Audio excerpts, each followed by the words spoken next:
Assalamualaikum warahmatullahi wabarakatuh. Selamat datang. Kali ini Kang Selamat akan membawakan kisah yang berjudul Ipat-ipat Demang Kajang, Tumbal Manten Kali Gandu. Cerita ini ditulis oleh Indra Gunawan. Sebelum kita masuk ke ceritanya, buat kalian yang belum subscribe channel ini, tekan tombol subscribe-nya terlebih dahulu dan tekan tombol notifikasinya agar kalian tidak ketinggalan romansa lainnya dari Kang Selamat. Gak usah berlama-lama lagi, langsung saja kita masuk ke ceritanya. Ipat-ipat Demang Kajang. Sebuah rahasia yang akan mengungkap bahwa apa yang diyakini dan dipercaya oleh orang-orang di zamanmu itu adalah salah. Salah besar. Dan dengan terungkapnya rahasia ini, aku harap kau bisa mengambil keputusan yang tepat agar semua dendam dan kebencian yang telah mendarah daging selama beratus-ratus tahun ini bisa segera diakhiri. Aku pun segera memusatkan perhatianku kepada kedua orang tersebut. Nampak kini Ki Sanca tengah menempelkan kedua telapak tangannya pada makam Nyai Retno Selasi sambil mulutnya berkomat kamit membaca mantra. Lalu keluar. Aku sampai terjingkat, kaget saat tiba-tiba laki-laki tua itu berteriak lantang sambil menepuk makam Nyai Retno Selasi dengan keras. Bersamaan dengan itu, selarik cahaya putih terang seolah melompat keluar dari dalam makam. Sekarang Raden. Lagi-lagi si laki-laki tua berteriak. Raden Suryo Kencana tanggap. Ia segera melompat dan menyambar cahaya putih terang itu. Nampak cahaya itu semakin meredup saat berada di tangan Raden Suryo Kencana. Lalu lambat laun cahaya itu pun padam. Kini yang nampak di genggaman laki-laki itu adalah sebuah keris yang aku yakini itu adalah milik Ki Demang yang ditanam bersama jasad Nyai Retno Selasi. Sementara itu, Ki Sanca yang masih duduk di sisi makam Nyai Retno Selasi segera melolos keris yang terselip di pinggangnya. Ditempelkannya keris itu di keningnya sebentar, sambil mulutnya komat kamit membaca mantra. Lalu pelan-pelan keris itu ia letakkan di atas tanah makam. Tangan kanan laki-laki tua itu sedikit menekannya hingga keris itu sedikit tertanam ke dalam tanah. Sementara tangan kirinya ia dekatkan ke mulut. Ki Sanca lalu menggigit ujung ibu jarinya hingga darah merembes keluar dari bekas luka gigitannya. Darah segar itu lalu ia teteskan ke bilah keris yang kini setengah terbenam di atas tanah makam. Lagi-lagi sambil mulutnya komat kamit menggumamkan mantra-mantra yang sepertinya mulai tidak asing di telingaku. Nyai Retno Selasi, dengarkan aku. Bersama dengan ajian pengikat sukma yang baru saja kutanamkan dalam keris ini, maka aku mencabut perintah yang diberikan oleh ayahmu untuk mencari dan membalas perbuatan orang yang telah membunuhmu. Sebagai gantinya ku beri engkau perintah baru. Lampiaskan dendammu kepada orang-orang Ngantian.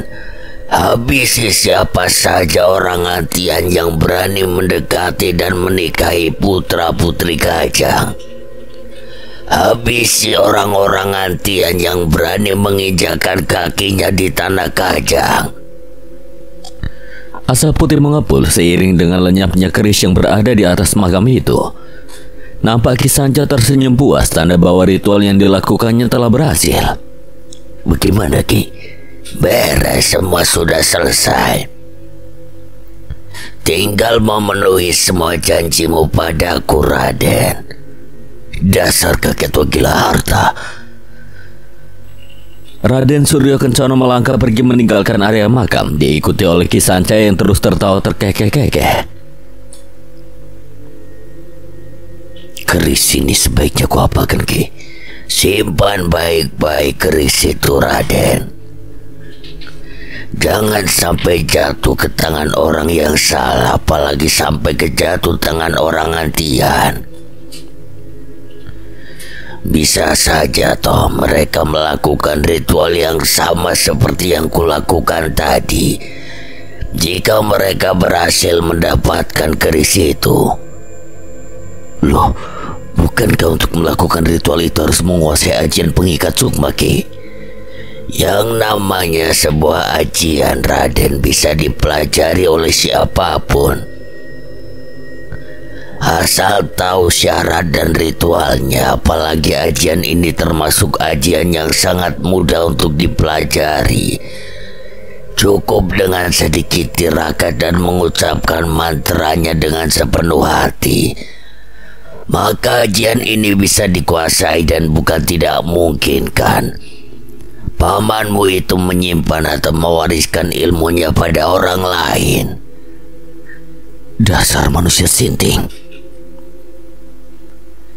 Sekarang kau tahu kan, Bayu, orang-orang itu yang tewas karena diduga akibat melanggar sumpah dari ayahku. Sebenarnya mereka menjadi korban dari keserakahan Kakang Suryo Kencono. Ayahku mengucapkan sumpah itu semata-mata hanya untuk mencegah pertumpahan darah antara rakyat Kajang dan Ngantian, bukan untuk mencelakakan mereka. Namun akibat dari kelicikan Kakang Suryo Kencono yang pandai memutarbalikkan fakta, nama baik ayahku jadi tercemar, sampai akhirnya ayahku memutuskan untuk meletakkan jabatannya sebagai Demang dan memilih untuk mengasingkan diri. Benar-benar licik kakangmu itu, Nyai. Lalu apa yang harus aku lakukan sekarang? Kenapa kau bertanya padaku apa yang harus kau lakukan? Itu kamu sendiri yang berhak untuk menentukan, Bayu. Aku hanya ingin menyelamatkan sahabatku Seruni, Nyai. Itu berarti kau harus melawanku, Bayu, karena Seruni termasuk korban yang harus kuhabisi. Setega itukah dirimu, Nyai? Apa boleh buat? Itu bukan kemauanku, Bayu. Ingat, aku masih terikat dengan ajian pengikat sukma itu. Kalau kau memang benar-benar ingin menyelamatkan temanmu, maka kau harus menemukan keris yang dibawa Kakang Suryo Kencono itu, lalu melakukan hal yang sama dengan yang dilakukan oleh si tua bangka tadi. Melakukan hal yang sama? Maksudnya, apa kau tidak paham juga? Tadi kan sudah ku bilang, perhatikan baik-baik, lihat dan dengarkan semua yang dilakukan oleh Ki Sanca tadi. Sial. Apa Nyai pikir aku ini seorang dukun? Melakukan ritual seperti itu mustahil bisa kulakukan, Nyai. Apalagi keris itu. Bahkan aku tidak tahu itu keris apa dan di mana keberadaannya. Itu kau berarti juga tidak bisa menyelamatkan sahabatmu itu, Bayu. Sial. Tidak bisakah kau sedikit membantu, Nyai? Jangan gusar, Bayu. Baiklah, aku akan sedikit membantumu. Keris itu kalau tidak salah disimpan dan diwariskan secara turun-temurun oleh keluarga Kakang Suryo Kencono. Itu berarti sekarang keris itu berada di tangan si gadis juru kunci, atau masih berada di tangan juru kunci yang sebelumnya. Aku juga kurang tahu pasti dan soal ajian pengikat sukma itu. Entah bagaimana caranya aku merasakan sedikit aura ajian itu berada di dalam tubuhmu. Mungkin kau pernah berguru atau pergi ke dukun. Itu cuma kamu yang tahu. Aku sih gak ragu ya kalau orang sepertimu sampai bermain-main dengan dukun. Ngawur. Aku bahkan sama sekali tidak tahu soal ajian itu, Nyai. Bagaimana ajian itu bisa sampai berada di dalam tubuhku? Ya soal itu mungkin kau mendapatkannya secara tak sengaja dan kau tidak menyadarinya. Atau yang jelas aku merasakan bahwa kau telah menguasai ajian itu.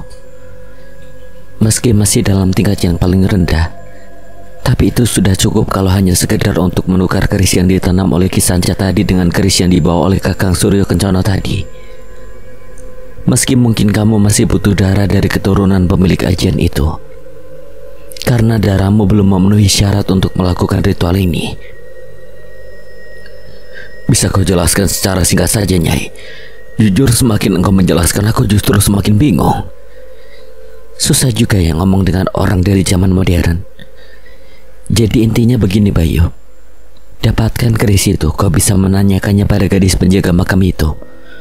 Lalu lakukan ritual yang sama dengan yang dilakukan oleh Ki Sanca tadi. Kosongkan pikiranmu, lalu ucapkan mantranya sambil membayangkan apa yang menjadi niatmu. Jika berhasil, maka keris yang ditanam oleh Ki Sanca itu akan tertarik keluar. Tukar keris itu dengan keris milik ayahku. Lakukan sama persis dengan yang dilakukan oleh Ki Sanca tadi. Seperti itu ya. Mantra ajian itu seperti apa, Nyai? Ya ampun Bayu, jadi bukankah tadi ku bilang untuk memperhatikan dan mendengarkan baik-baik apa yang dilakukan dan dikatakan oleh Ki Sanca? Kakek tua itu membaca mantranya terlalu cepat, Nyai. Apalagi bahasa yang digunakan bahasa yang asing. Mana sempat aku menghafalnya. Ternyata kamu tidak secerdas yang aku kira ya. Dan itu berarti tugasmu juga bertambah. Kalau tidak salah, ayahku dulu sempat menyisipkan mantra itu pada sebuah kitab yang beliau tulis. Temukan kitab itu dan apakah kitab itu bernama Serat Kidung Tali Jiwa? Dari mana kau tahu nama kitab itu? Ada pada Retno Palupi, Nyai. Dan dia sempat meminjamkannya padaku. Pantas saja. Nasib baik rupanya berpihak padamu, Bayu. Mungkin dari kitab itu juga kau tidak sengaja mendapatkan ajian pengikat sukma itu. Jadi sepertinya tugasku sudah selesai sampai di sini. Sekarang giliranmu untuk menuntaskan semua ini. Aku bergantung padamu, Bayu. Bebaskan aku dari segala macam jeratan dendam dan kutukan ini. Semoga kamu berhasil, Bayu, dan aku akan sangat berterima kasih untuk itu. Sekarang sudah saatnya aku pergi. Waktuku sudah hampir habis dan waktumu juga tidak banyak, Bayu. Hanya sampai pada waktu pernikahan Seruni yang telah ditentukan itu. Sebentar, Nyai. Bagaimana dengan Seruni? Aku akan segera membebaskannya begitu kau berhasil melakukan ritual itu. Bagaimana dengan Retno Palupi? Haruskah aku memberitahukannya soal leluhurnya yang... Kau ingin merasakan buku mentah dari gadis itu lagi? Tentu saja tidak, Nyai. Lalu perintah apa yang harus kuberikan padamu untuk menggantikan tugas yang diberikan oleh Ki Sanca tadi? Itu tergantung kebijaksanaanmu, Bayu. Tapi aku berharap kau memberikan tugas yang baik untukku. Berapa banyak tugas yang bisa kuberikan padamu? Sebanyak yang kamu mau. Kenapa kau memilihku untuk melakukan tugas ini, Nyai? Itu, kau begitu mirip dengan Kakang Bayu Satrio, Bayu. Dan saat pertama kali aku melihatmu, aku merasakan ada rasa patah hati yang begitu kuat yang kurasakan. Itu yang membuatku memilihmu. Satu lagi, Nyai, kalau jasadmu dimakamkan di sini, lalu kenapa waktu itu aku melihatmu berada di Gunung Pegat? Kalau soal itu bukan urusanmu, Bayu. Kau pasti sedang mencari makam suamimu yang dimakamkan di sana, bukan? Kau, sebenarnya iya. Sudah sekian lama aku mencarinya, Bayu.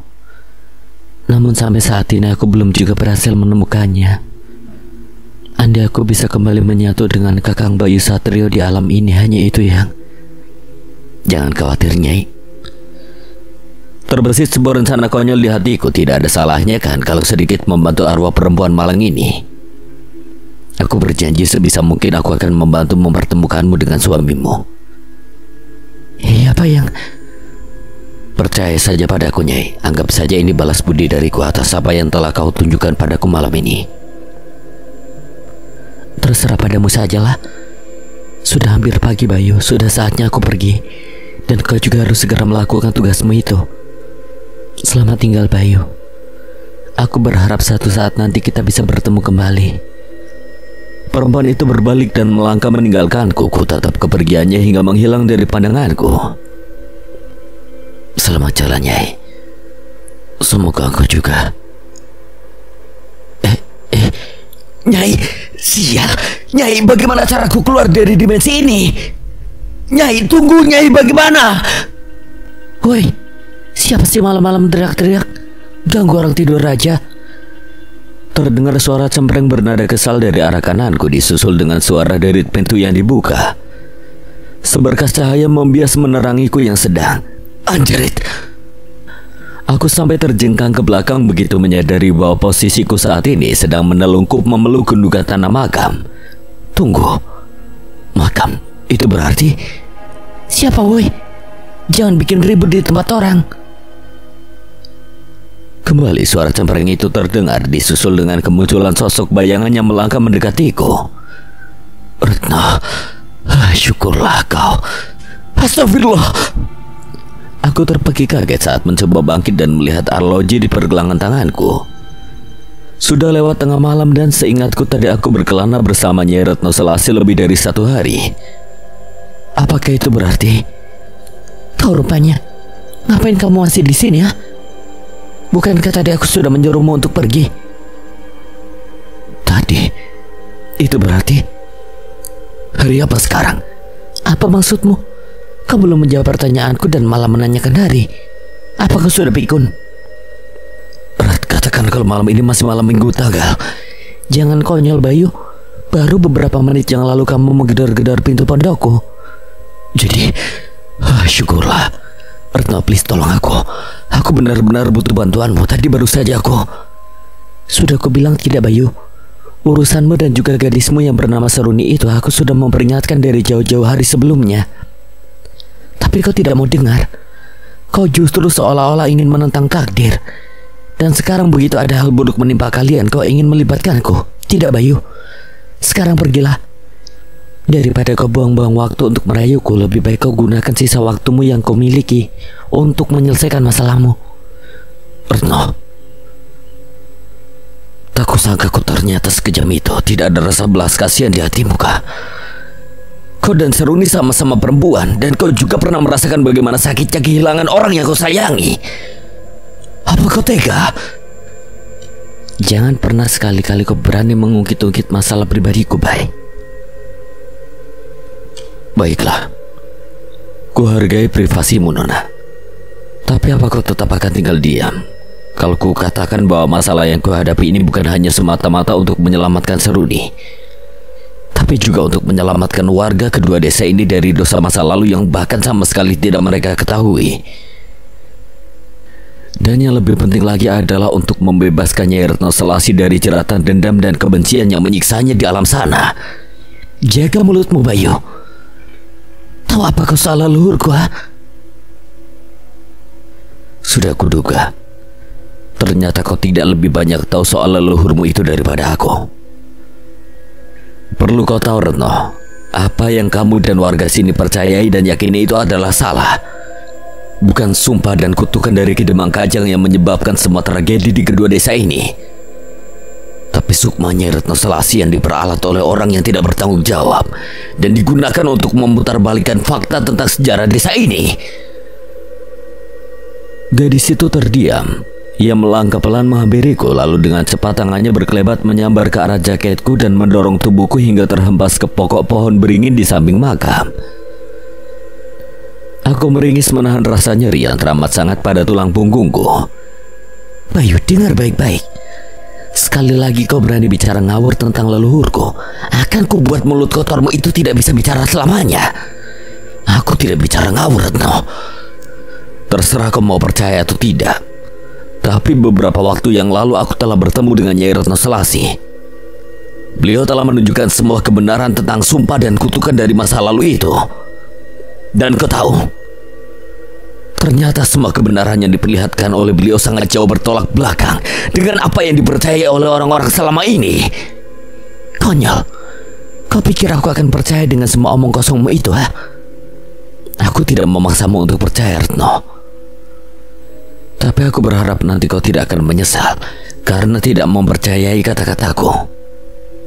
Sekarang tolong lepaskan tangan halusmu ini dari tubuh kotorku. Biarkan aku pergi seperti yang kau inginkan. Menyelamatkan Seruni lebih penting bagiku daripada harus meladeni gadis keras kepala sepertimu. Kembali gadis itu terdiam. Cengkeraman tangannya pada kerat jaketku telah terlepas kini, hingga aku bisa melangkah bebas meninggalkannya yang sedang termenung memikirkan kata-kataku. Bahaya apa yang membuatmu begitu nekat sampai mempertaruhkan nyawa demi seorang gadis yang statusnya hanyalah seorang mantan bagimu? Itu urusan pribadiku, Retno. Kamu tidak perlu tahu, Dan. Dari mana kau tahu kalau dia mantanku? Gadismu itu sendiri yang menceritakannya padaku. Kau? Kapan? Siang tadi dia menemuiku dan memintaku untuk menjauhimu. Karena itulah aku tadi mengusirmu saat kau datang. Jadi kau mengusirku bukan karena peristiwa malam itu? Tentu saja. Itu juga salah satu alasanku. Perbuatan cabulmu itu tidak akan pernah bisa kumaafkan. Itu sebenarnya hanya sebuah ketidaksengajaan yang... Tunggu. Tadi kau bilang ke Seruni datang kemari, itu berarti... Ya, Kerobohannya yang sampai nekat menginjakkan kaki di tanah kajang inilah yang mencelakai gadismu itu. Sial. Kau belum menjawab pertanyaanku, Bayu. Sudah aku bilang tadi, semua ini kulakukan bukan semata-mata hanya untuk Seruni, tapi juga untuk semua warga kedua desa ini. Dan yang terpenting adalah untuk menyelamatkan Nyai Retno Selasi. Aku sudah terlanjur janji padanya, dan janji itu harus kutepati dengan atau tanpa bantuanmu.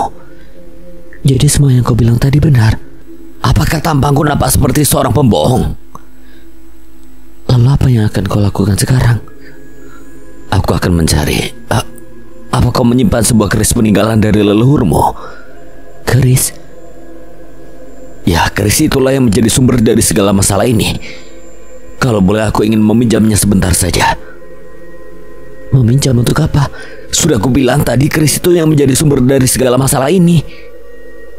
Dan hanya dengan keris itulah aku akan bisa mengakhiri semua ini. Keris itu pusaka peninggalan leluhurku. Aku tidak bisa meminjamkannya pada orang lain secara sembarangan. Jadi benar keris itu ada padamu? Keris itu ada pada kakekku, Bakaryo. Ya siapa lagi? Berarti aku harus ke sana. Mungkin kakekmu akan berkenan untuk meminjamkannya padaku setelah ku jelaskan semuanya. Aku ikut. Loh, bukankah tadi kau bilang? Kenapa?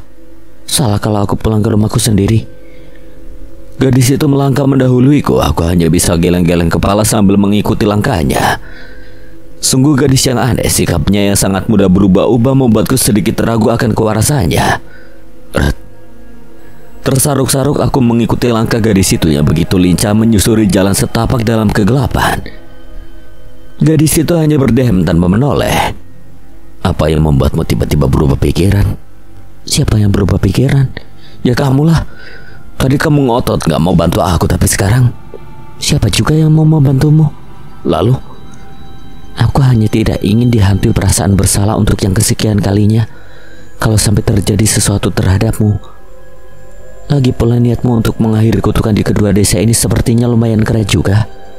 Ternyata kau masih punya rasa peduli juga ya. Jangan gair dulu. Kau gak tahu seperti apa rasanya dihantui rasa bersalah saat orang lain celaka karena dirimu. Asal kamu tahu, Bay, kau bukan orang pertama yang melakukan tindakan konyol ini. Sebelum kamu sudah ada 2 orang yang berbuat sepertimu. Mereka mengaku bertemu dengan Nyai Retno Selasi, mendapatkan penglihatan yang menurutku tak masuk akal. Dan kau tahu akhirnya seperti apa? Mereka semua mati konyol. Biar ku tebak. Yang kau maksud itu pasti 2 pemuda yang menjadi calonmu itu kan? Ya seperti dirimu yang ingin menunjukkan kepedulianmu kepada Seruni. Mereka juga bersalah menunjukkan kepeduliannya padaku. Laki-laki di mana-mana sama saja ya. Selalu ingin dipandang hebat oleh perempuan, sampai-sampai tidak memperdulikan keselamatannya sendiri. Mungkin memang sudah takdir laki-laki dilahirkan memang untuk menjadi pelindung bagi perempuan. Pelindung apanya? Kau bahkan tidak bisa melindungi dirimu sendiri saat aku menyerangmu kemarin. Bukan tidak bisa melindungi, tapi tidak lucu saja kalau sampai harus berkelahi dengan perempuan. Alasan? Bisa kau ceritakan bagaimana kedua calon suamimu itu sampai nekat berbuat begitu? Dan kenapa kau tidak berusaha mencegah atau membunuhnya? Kau pikir aku udah sinting? Tentu saja aku sudah berusaha untuk mencegahnya. Bahkan aku mengancam mereka kalau sampai mereka nekat maka aku akan memutuskan hubungan dengan mereka. Tapi dasar laki-laki bukannya menurut malah bertindak diam-diam tanpa sepengetahuanku. Aku salut pada mereka, pasti rasa cinta mereka padamu sangatlah besar hingga berani mengambil resiko seperti itu. Justru sebaliknya, Bay. Kalau mereka benar-benar cinta padaku, kenapa mereka rela mengorbankan nyawa mereka yang hanya selembar itu dan meninggalkanku menderita sendirian di dunia ini? Cinta model apa yang seperti itu? Maaf, bukan maksudku untuk... Kita sudah sampai, kamu tunggu di sini saja. Biar aku yang ambil keris itu. Bisa repot kalau kau sampai membangunkan kakekku. Loh bukannya... Jangan cerewet, ikuti saja kata-kataku. Iya. Gadis itu membuka gerbang rumahnya pelan-pelan agar tidak menimbulkan suara berisik yang bisa membangunkan penghuni rumah. Benar-benar mirip maling, gadis itu berjalan mengendap-endap menuju ke teras. lalu membuka pintu pelan-pelan dan menghilang masuk ke dalam rumah. Setelah sebelumnya masih sempat melirik sang kakek yang tertidur di atas kursi teras dengan posisi terduduk memeluk tongkat. Laki-laki tua yang aneh. Kenapa juga dia tidur di teras dengan posisi seperti itu? Tak menunggu lama, Retno Palupi telah kembali keluar dengan membawa kotak kayu kecil di tangannya. Pelan-pelan gadis itu menutup pintu lalu berjalan mengendap-endap melintasi halaman dan kembali menutup gerbang. Apa tak apa-apa kalau kau mengambil keris itu tanpa sepengetahuan kakekmu? Kenapa memangnya? Toh secara resmi keris ini adalah milikku, karena hanya juru kunci makam Nyai Selasi yang berhak untuk memiliki keris ini. Tapi karena aku tidak suka menyimpan benda-benda seperti ini, maka aku menitipkannya pada kakek. Lagi pula besok juga pasti akan kita kembalikan lagi kan? Jadi tidak ada masalah. Mengembalikannya, tapi aku sedikit ragu berkata, aku memang belum menceritakan bahwa keris itu sebenarnya mau aku tukar. Tapi kenapa? Enggak kok, enggak apa-apa.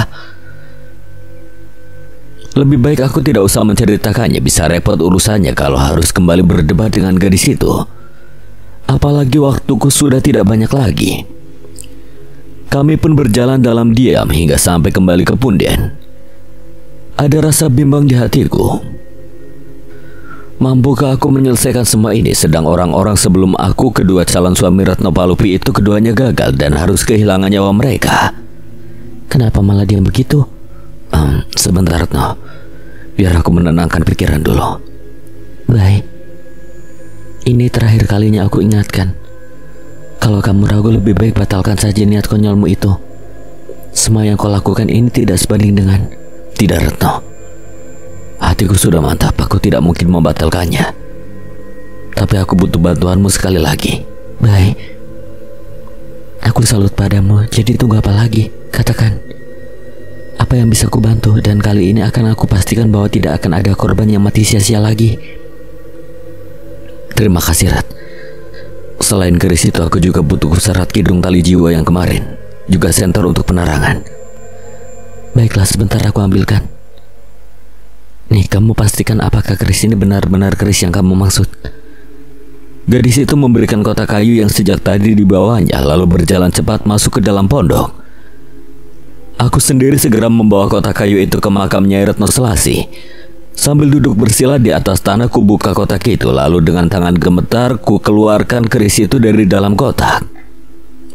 Ada getaran-getaran aneh yang aku rasakan menjalar dari telapak tanganku saat menyentuh keris itu. Getaran yang terus menjalar di kedua lenganku lalu merayap ke seluruh bagian tubuhku. Seperti ada aliran listrik bertegangan rendah yang menyengat di tubuhku. Ini kitabnya. Retno Palupi duduk di sebelahku, segera keris itu ku selipkan di pinggangku. Lalu ku terima kitab itu, ku buka halaman terakhir. Lalu ku baca pelan-pelan tulisan aneh berwarna merah itu dengan dibantu oleh penerangan lampu senter di tangan Retno Palupi. Kamu sudah siap, Rat? Harusnya aku yang bertanya begitu padamu, Bay. Aku siap, tapi aku juga butuh darahmu. Tak banyak, cukup setetes saja. Gak apa-apa kan? Aku siap, Bay. Baiklah, mari kita mulai. Tolong arahkan sentermu ke halaman kitab ini. Kuletakkan kitab itu di atas gundukan tanah makam dengan halaman terbuka. Sejenak aku menghela napas panjang, lalu kedua telapak tanganku kuletakkan di atas makam Nyai Retno Selasi. Pelan-pelan kurapalkan mantra yang tertulis di halaman terakhir kitab itu. Tidak ada reaksi apa-apa, aku ulangi sekali lagi, namun tetap saja tidak ada kejadian apa-apa. Apakah ada yang salah? Kenapa?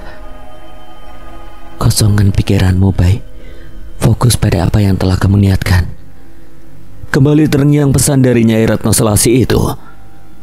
Aku kembali menghela napas, ku tutup kitab itu lalu ku pejamkan kedua mataku. Sejenak aku terdiam mencoba berkonsentrasi pada apa yang akan aku lakukan. Nyai Retno Selasi, tolong bantu aku. Yes, sepertinya kali ini berhasil. Getaran aneh kembali akan rasakan, mengalir di kedua lenganku dan seolah tersedot ke dalam makam. Angin tiba-tiba berhembus menerpa wajahku, awalnya pelan, lalu semakin lama semakin kuat.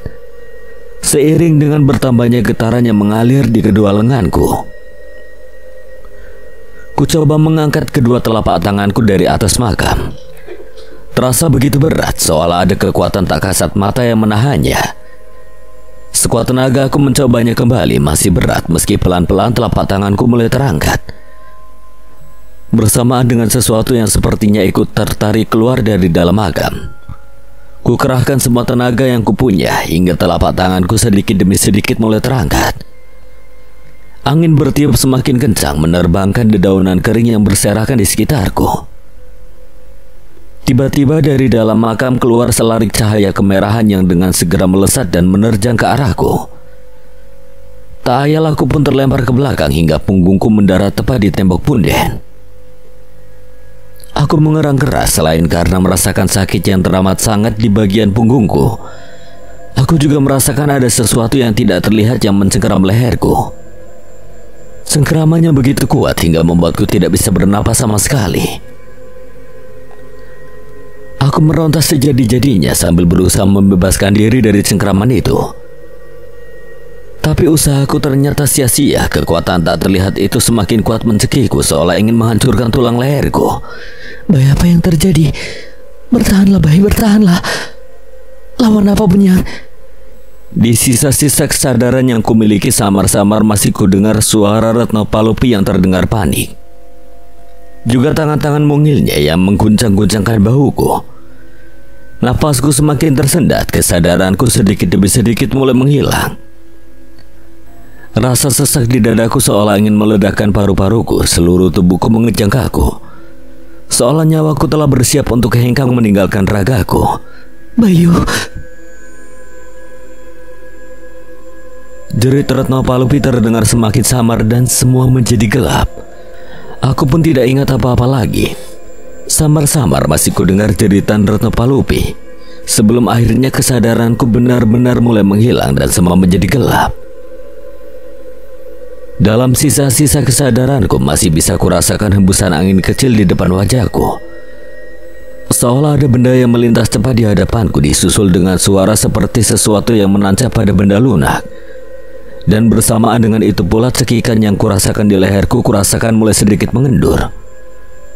Kugunakan kesempatan itu untuk menghirup udara sebanyak mungkin guna mengisi paru-paruku. Bayu, syukurlah. Kau tidak apa-apa. Kenapa yang terjadi sebenarnya? Apa ini? Aku terkejut bukan kepalang saat ku buka mataku. Hal pertama yang aku lihat adalah sebuah tongkat dengan salah satu ujungnya yang runcing mengambang tepat di depan wajahku. Benar-benar mengambang di udara, hanya berjarak beberapa jengkal dari wajahku. Anak muda zaman sekarang, tadi mana kalian menaruh otak kalian? Mbak Karyo. Hampir bersamaan aku dan Retno Palupi berseru, entah karena memang tidak mendengar atau tidak peduli pada suara kami. Kakek tua pikun itu melangkah tertati-tati menghampiri tongkatnya yang masih mengambang di depan wajahku. Saat kalian mengusik sesuatu, harusnya kalian berpikir bahwa apa yang kalian usik itu juga tidak akan tinggal diam. Mbah Karyo meraih tongkatnya lalu berusaha untuk menariknya, namun sepertinya ia sedikit mengalami kesulitan. Jangan hanya bengong, bantu aku ngambil tongkat ini. Iya, Mbah. Aku dan Retno Palupi bangkit dan membantu si kakek menarik tongkatnya. Sungguh ajaib. Tongkat yang mengambang tanpa ada yang memegang dan juga tidak menancap pada apapun itu ternyata cukup sulit untuk kami tarik. Ayo, di mana tenaga kalian? Anak muda kok pada loyo, tarik yang kuat. Aku pun segera mengerahkan semua tenagaku untuk menarik tongkat itu. Demikian juga dengan Retno Palupi. Alhasil begitu tongkat itu berhasil kami tarik, kami pun jatuh terjengkal ke belakang. Aku yang posisinya paling belakang ketiban sial, tubuh Retno Palupi sukses menimpaku, disusul dengan tubuh Mbah Karyo yang menyusulnya. Sudah lama aku tidak bermain seperti ini. Bau apa ini? Aku cepat-cepat menutup hidungku bersamaan dengan lepasnya tongkat itu. Tercium bau yang teramat busuk seperti bau kentut orang yang sedang menahan hajat. Kutatap Retno Palupi yang kini telah berhasil berdiri. Bukan aku. Ternyata darah iblis baunya lebih busuk daripada bau kentut orang yang kebelet berak. Dan kau Retno, apa yang telah kau lakukan bersama pemuda bodoh itu di tempat ini hingga membuat iblis-iblis ini marah? Iblis apa, Mbah? Sudahlah, tidak ada waktu untuk menjelaskannya. Apapun yang kalian lakukan, cepat selesaikan. Biar iblis-iblis busuk ini aku yang mengurusnya. Dan kalian, aku tak tahu apa yang dilakukan oleh cucuku sampai membuat kalian semarah ini. Tapi kalau kalian ingin mencelakai cucuku, itu salah besar. Karena aku juga tidak akan tinggal diam. Langkai dulu mayatku, baru kalian bisa menyentuh cucuku. Mbah Karyo melangkah ke depan sambil memukul-mukulkan tongkatnya ke segala arah. Tindakan yang sangat aneh menurutku, karena yang kulihat kakek tua pikun itu hanyalah memukul-mukul udara kosong. Anehnya beberapa kali sempat kulihat si Mbah Karyo terjengkang ke belakang, bahkan terpental dan jatuh bergulingan di tanah seolah ada kekuatan tak terlihat yang mendorongnya. Mbah Kung, bodoh, kenapa malah ke sini? Cepat selesaikan apa yang telah kalian mulai sebelum para iblis ini menghabisi kalian. Aku akan berusaha menahan mereka semampuku. Berat apa yang sebenarnya terjadi? entah, kita ikuti saja perintahnya, Bay. Kita lanjutkan ritual kita sebelum keadaan semakin memburuk. Cepat lanjutkan ritualmu, aku akan membantumu sebisaku. Aku pun segera melanjutkan apa yang tadi sempat tertunda karena serangan mendadak dari makhluk tak kasat mata itu. Keris Kidemang Kajang yang masih terselip di pinggangku segera kucabut, lalu kuletakkan di atas gundukan tanah makam. Mantra yang telah aku hafal segera kulafalkan. Namun aku sedikit kesulitan. Bayangan Mbah Karyo yang jungkir balik menjadi bulan-bulanan serangan dari makhluk-makhluk tak kasat mata itu membuatku sulit untuk berkonsentrasi. Cepat, Bay. Aku mengerang geram lalu kembali memusatkan konsentrasiku. Sekali, dua kali, dan entah sampai berapa kali aku mencoba, namun usahaku tidak membuahkan hasil juga. Sementara Mbah Karyo di depan sana nampak mulai kewalahan. Entah sudah berapa kali kakek tua itu terjungkal jatuh mencium tanah. Cepatlah kalian, aku sudah tidak bisa bertahan lebih lama lagi. Sial, mereka makin banyak saja. Retno dan kamu, siapa namamu kemarin? Oh ya, Bambang. Jangan buang-buang waktu lagi. Jika tidak bisa dengan cara halus, gunakan cara kasar. Bongkar saja makamnya Selassie, lakukan ritualnya di dalam liang lahatnya. Letakkan keris itu dalam genggaman tangan Nyai dan rapalkan mantranya. Jangan lupa juga teteskan darahnya. Kakek tua pikun itu masih sempat memberi instruksi di antara serangan-serangan makhluk tak kasat mata yang terus bertubi-tubi menghujaminya. Sial, tunggu sebentar, Bay. Akan aku ambil sekop dan cangkul di dalam pondok. Secepat kilat Retno Palupi berlari ke dalam pondok lalu segera kembali dengan membawa cangkul dan sekop di tangannya. Cepat, Bayu, ayo kita bongkar saja makam ini.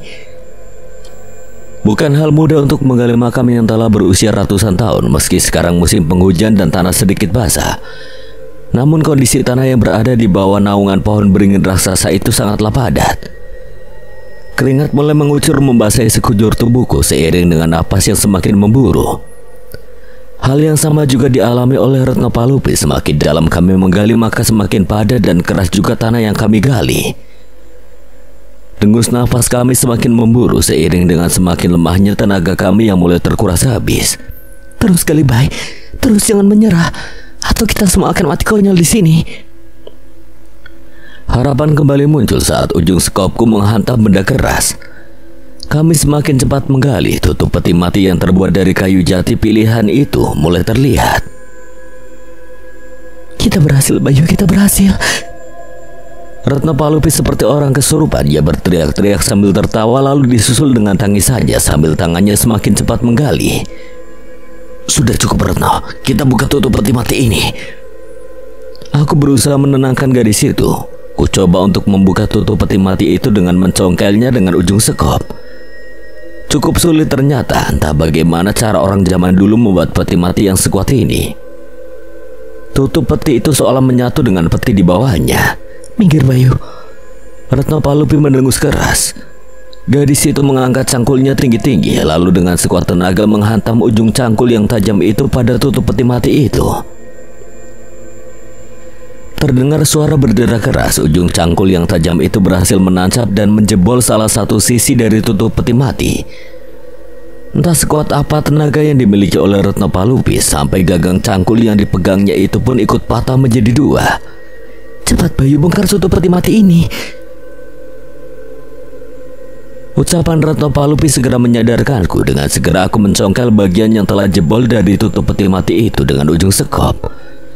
Sedikit demi sedikit peti itu mulai terbuka. Bau apek mulai tercium dari dalam peti itu, seiring dengan terlihatnya tulang belulang yang masih tersusun rapi. Sepertinya sudah cukup, Bay. Letakkan keris itu di tangannya Retno Selasi dan segera mulai ritualnya. Cepat Bayu, sebelum kakekku. Tunggu sebentar Retno, aku perlu menenangkan diri dulu. Aku butuh konsentrasi untuk... Bayu. Ya aku mulai, tapi tolong bantu aku. Tutup matamu dan pusatkan pikiranmu. Akan kubungkam telingamu agar kamu tidak bisa mendengar suara lain selain suara hatimu. Gila, ritual macam apa ini? Aku mendengus kesal. Dengan segera aku meletakkan keris yang kubawa pada genggaman tulang belulang jari jemari Nyai Retno Selasi. Sejenak aku pejamkan mataku, berusaha untuk berkonsentrasi. Pelan-pelan kurapal mantra aneh itu dalam hati. Sepertinya berhasil, pelan namun pasti. Aku merasakan aliran hawa sejuk yang menjalar dari kedua telapak tanganku dan merasuk ke dalam keris yang masih kupegang itu. Sampai aku merasakan ketenangan dan keheningan di dalam hatiku. Berhasil, Rat. Sekarang aku butuh darahmu. Entah kenapa aku bisa seyakin ini. Yang pasti aku hanya ingin cepat-cepat mengakhiri semua masalah yang rumit ini. Retno Palupi tanggap. Ia segera menggigit ujung jempol tangannya, lalu mengoleskan darah yang keluar dari luka itu pada keris yang kini berada dalam genggaman Nyai Retno Selasi. Dingin, desis gadis itu saat ujung jempolnya menyentuh bilah keris itu. Nyai Retno Selasi, dengarkan aku. Aku Bayu Anggoro dengan ajian pengikat sukma ini telah mencabut semua perintah dari orang-orang terdahulu yang pernah diberikan padamu. Sebagai gantinya, ku beri engkau perintah baru. Ku perintahkan engkau untuk Nyai, aku bahkan merasa tak pantas untuk memberimu perintah. Tapi mau tidak mau aku harus memerintahmu. Pergilah Nyai, cari dan temui suamimu Raden Bayu Satrio. Ajak dia untuk kembali ke alam di mana kalian seharusnya berada. Semoga kalian bahagia di alam sana, Nyai. Ya, hanya itu perintah yang bisa aku berikan. Sekarang laksanakan perintahku, Nyai. Angin semilir berembus pelan dari dalam peti mati itu. Terasa sangat sejuk menerpa wajahku. Kurasakan tepukan pelan di bahuku, disusul dengan bisikan lirinan merdu di telingaku. Terima kasih Bayu. Pelan ku genggam tangan mungil berkulit halus di pundakku itu. Jemari lentiknya balas meremas jemariku. Kau cukup bijak Bayu, padahal kau bisa memberi perintah lebih dari itu. Apakah semua sudah berakhir? Mudah-mudahan. Mari kita lihat ke atas sana. Retno Palupi melepaskan genggamannya pada tanganku, lalu berusaha merangkak naik dari dalam lubang makam. Nampak sedikit kesulitan hingga aku berinisiatif untuk membantu mendorongnya dari bawah. Bakung. Tiba-tiba gadis itu menjerit keras saat berhasil keluar dari dalam lubang. Aku yang masih berada di dalam lubang tentu saja panik. Bakario. Buru-buru aku ikut merangkak keluar dari dalam lubang, dan pandangan yang mengharukan segera menyambutku. Di sana, di bawah rindangnya pohon beringin tua, nampak Retno Palupi menangis sesegukan sambil memeluk tubuh sang kakek yang tergeletak tak berdaya di atas tanah. Rasa lelah tidak lagi kurasakan saat kulihat Retno Palupi menangis sesegukan sambil memeluk tubuh sang kakek yang tergeletak tak berdaya. Pelan aku melangkah mendekatinya dan dengan pelan juga aku usap kedua bahu gadis malang itu. Maafkan aku Retno, ini semua salahku. Andai saja aku tidak bertindak nekat, semua ini mungkin tidak perlu terjadi. Maafkan semua keegoisanku Retno, maafkan. Tak ada jawaban, hanya isak tangis dari gadis itu yang terdengar sambil merengkuh kepala sang kakek ke dalam pelukannya. Lemas di sekujur tubuh membuatku jatuh terduduk di samping gadis malang itu. Rasa bersalah membuat lidahku menjadi keluh, tidak mampu berkata-kata lagi. Dalam keremangan malam, kulihat wajah kakek tua pikun yang kini diam tak bergerak itu, matanya tertutup rapat. Dari kedua lubang hidung dan sudut bibirnya nampak bekas darah kental yang mengalir. Sementara kedua tangan si kakek yang sebelah masih memegang erat tongkat kesayangannya, sedang tangan satunya lagi menggenggam sebilah keris. Bakung, bangun Mbah, jangan tinggalkan aku. Ingat janjimu dulu Mbah.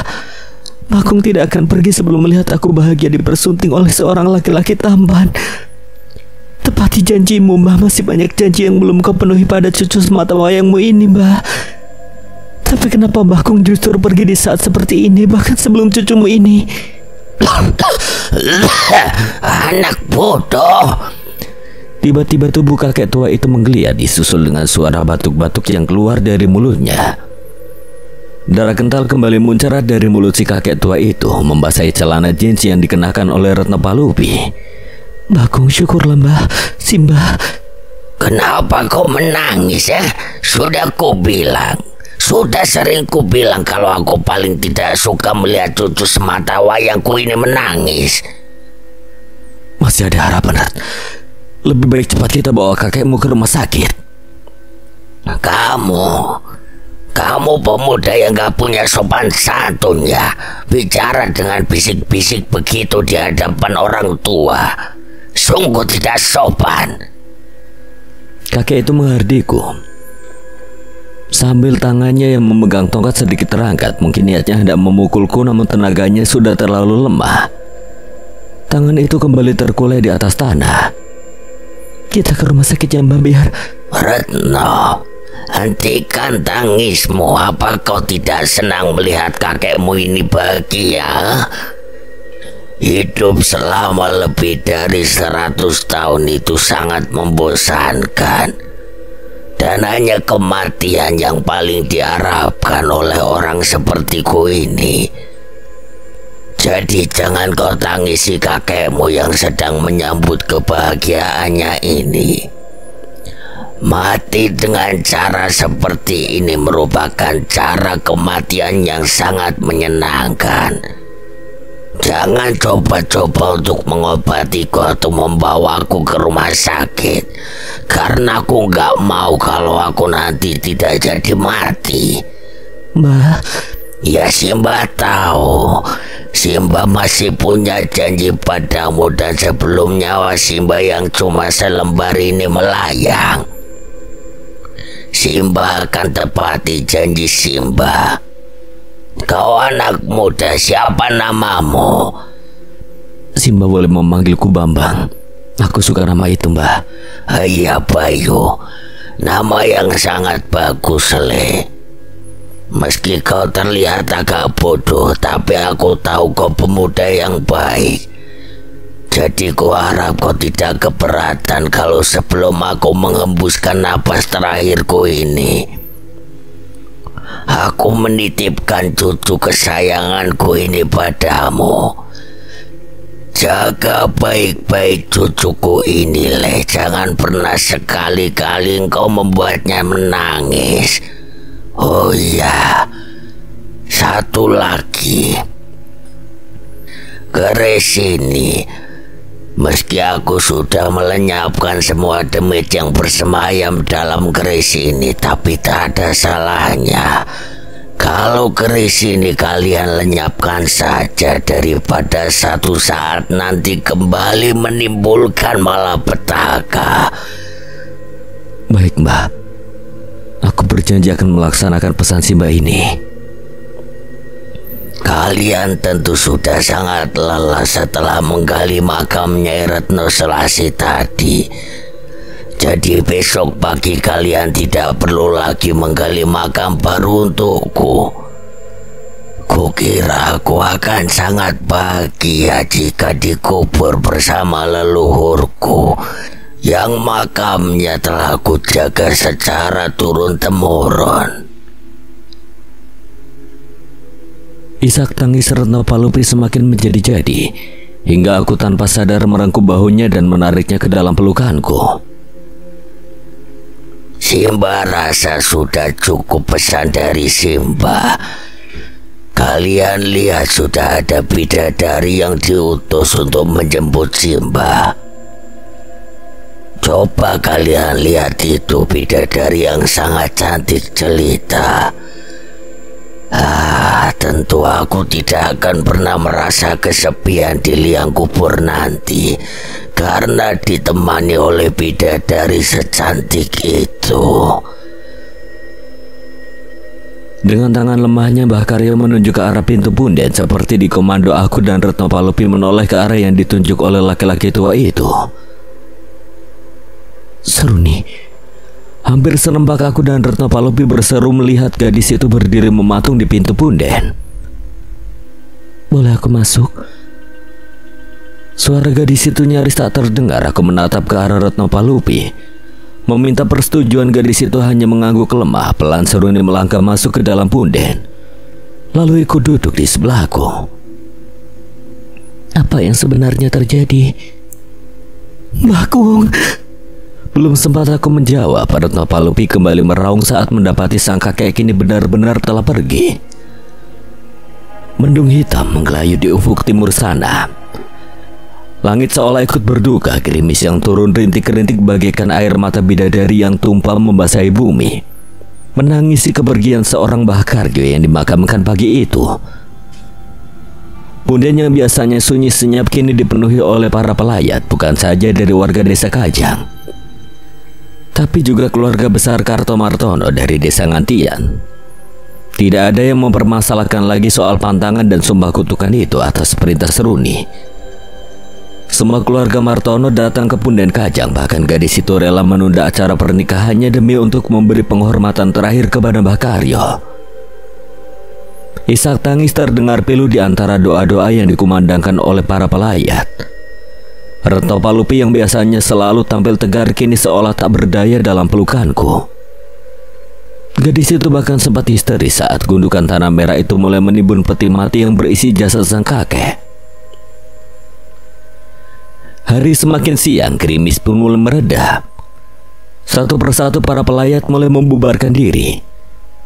Demikian juga dengan keluarga Kartomartono. Mereka kembali ke desa Ngantian dengan membawa pesan untuk seluruh warga desanya. Pesan bahwa mulai hari ini tidak ada lagi pantangan dan larangan untuk datang ke desa Kajang. Tinggal kami bertiga, aku, Retno Palupi, dan Seruni yang masih berdiri terpekur di samping makam Mbah Karyo. Semua sudah selesai, sekarang kalian boleh pergi. Tidak, Retno, masih ada satu janji lagi yang harus kutepati pada Mbah Karyo. Bayu, kau belum mengerti juga ternyata. Apa kau tak sadar bahwa saat nyawanya sudah di ujung tanduk pun selera humor Mbah Kung masih belum hilang juga? Mbah Karyo mungkin bercanda, tapi aku tidak. Janji itu serius aku ucapkan dan aku akan benar-benar menepatinya. Apa yang kalian bicarakan ini sebenarnya? Apakah masih ada sesuatu yang salah? Tidak ada yang salah, Runi, tapi... Tidak, Bayu, kau tidak perlu merasa terikat hanya karena sebuah janji. Kau belum melupakan gara-gara kau yang terlalu mudah mengucapkan janji kepada Nyai Retno Selasi. Semua hal buruk ini akhirnya terjadi, lagi pula jika niatmu untuk menikahiku itu hanya berdasarkan janji yang kau ucapkan kepada kakekku. Lebih baik lupakan saja. Karena aku menginginkan seorang laki-laki yang benar-benar mencintaiku dengan tulus, bukan laki-laki yang menikahiku karena dipaksa oleh sebuah janji yang ia ucapkan. Jadi kalian... Kau salah, Retno. Jauh-jauh hari sebelum aku mengenal kakekmu, bahkan jauh-jauh hari sebelum aku mengenalmu, saat pertama kali aku melihatmu mandi di kali. Bukan melihat tapi mengintip. Terserah kamulah. Pokoknya saat pertama kali aku melihatmu waktu itu, aku sudah merasa bahwa aku tertarik padamu. Kau berbeda dengan gadis-gadis yang lain, Retno. Sangat berbeda, itulah yang membuatku tertarik padamu. Semudah itukah kau jatuh cinta, Bay? Bahkan kepada orang yang sama sekali belum kau kenal? Faktanya memang seperti itu kan. Meski sebenarnya aku bukan tipe laki-laki yang mudah jatuh cinta, tapi dirimu sepertinya termasuk dalam pengecualian, Rat. Jadi benar aku jatuh cinta padamu bahkan sebelum aku mengenalmu. Dan setelah aku berhasil mengenalmu, rasa itu kian tumbuh subur di hatiku. Jadi kumohon, izinkan aku untuk menepati janjiku pada kakekmu. Ternyata selain keras kepala kau juga seorang perayu ulung ya. Jadi apa jawabanmu? Jika aku tolak, aku takut kau akan patah hati, Bay. Jadi Ratna Palupi mengangguk samar, membuatku nyaris melompat kegirangan kalau saja tidak ingat bahwa kami sedang berada di samping makam yang tanahnya masih basah. Alhasil aku hanya bisa bersorak dalam hati. Kalian ini benar-benar ya, tapi cocok sih. Kalian sama-sama orang yang aneh dan sulit dipahami. Entah akan menjadi sebuah keluarga yang seperti apa jika kalian beneran menikah nanti. Oh ya Runi, bagaimana dengan rencana pernikahanmu? Bagaimana kalau kita bicarakan di rumahku saja? Hitung-hitung sebagai ucapan terima kasih dan juga permintaan maafku karena telah banyak mendapatkan kalian. Secara resmi aku mengundang kalian untuk datang ke rumahku pagi ini. Kalian? Apa itu berarti? Ya, kata kalian itu berarti kamu dan Bayu, Rat. Kumohon jangan menolak ya. Aku sudah memberanikan diri untuk menginjakan kakiku di tanah Kajang. Kini giliranmu untuk menginjakan kaki di tanah Ngantian agar menjadi bukti bahwa sumpah kutukan itu telah benar-benar sirna dari kedua desa ini. Kalian berdua memang paling pintar kalau bicara ya. Ayolah Rat, sudah puluhan tahun kita hidup bertetangga, hanya dibatasi oleh aliran kali Gandu ini. Tapi kita seperti musuh bebuyutannya tidak bisa saling mengenal. Sudah saatnya kita untuk Iya aku paham. Dan aku juga tidak bisa menolak undanganmu itu, Runi. Nah gitu dong. Jadi tunggu apa lagi, ayo kita berangkat sekarang. Harus secepat ini ya. Hal yang baik tidak boleh ditunda-tunda, Rat. Mendengar pembicaraan kalian tadi, aku jadi punya ide yang sangat brilian. Jangan didengarkan, Rat. Ide dari Seruni biasanya bukan ide yang baik. Hei, begitu ya sekarang kamu sama aku, Bay. Mentang-mentang sudah ada Ratno. Ide apa yang kamu maksud itu, Run? Begini, rencana pernikahanku kan ditunda sampai seminggu lagi. Dan mendengar pembicaraan kalian berdua tadi yang sepertinya juga sudah saling cocok, bagaimana kalau kalian nikahnya sama-sama saja? Hah? Kenapa kaget begitu? Kau tidak ingin segera meresmikan hubungan kalian? Kan sudah aku bilang, ide dari Seruni pasti bukan ide yang baik. Tapi aku setuju dengan ide itu. Jadi kenapa, Bay? Jangan bilang kalau kau belum siap setelah tadi bersikeras untuk menepati janjimu pada kakekku. Bukannya begitu, tapi masa harus secepat ini? Makin cepat makin baik. Benar kata Saruni. Niat yang baik harus segera dilaksanakan, tidak boleh ditunda-tunda. Iya, terserah kalian sajalah. 1 lawan 2 sudah pasti aku yang kalah. Oh iya Runi, kemarin itu sebenarnya kamu menghilang kemana? Dan kenapa tiba-tiba bisa muncul di Punden? Aku tersesat saat kembali dari Punden Kajang kemarin siang. Aku seperti kehilangan arah dan tidak tahu jalan pulang ke Ngantian. Beruntung aku bertemu dengan seorang perempuan yang wajahnya sangat mirip dengan Murad. Kukira dia ibumu, ternyata bukan. Perempuan itulah yang mengantarkanku sampai ke Punden Kajang kembali. Nyai Retno Selasih. Siapa? Bukan siapa-siapa, lupakan saja. Bayu, jahat kamu sekarang ya. Mentang-mentang sudah punya Retno Palupi, sekarang berani main rahasia-rahasiaan denganku ya. Kami bertiga tergelak, meski salah satu dari tawa itu terdengar agak sumbang karena terlalu banyak menangis semakin lama. Suara kami semakin terdengar menjauh seiring dengan menjauhnya bayangan kami bertiga dari Punden itu. Lalu suara itu akhirnya benar-benar menghilang, tak terdengar lagi di kedua pasang telinga milik dua sosok yang diam-diam sejak tadi memperhatikan kami bertiga. Sepasang laki-laki dan perempuan yang mengenakan busana pengantin Jawa lengkap yang berdiri di antara rimbunya daun pohon beringin tua itu sambil tersenyum. Senyum kebahagiaan. Sekian. Dan terima kasih buat Indra Gunawan yang telah mengizinkan saya membawakan ceritanya.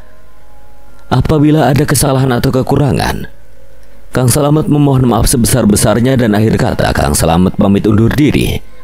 Wassalamualaikum warahmatullahi wabarakatuh.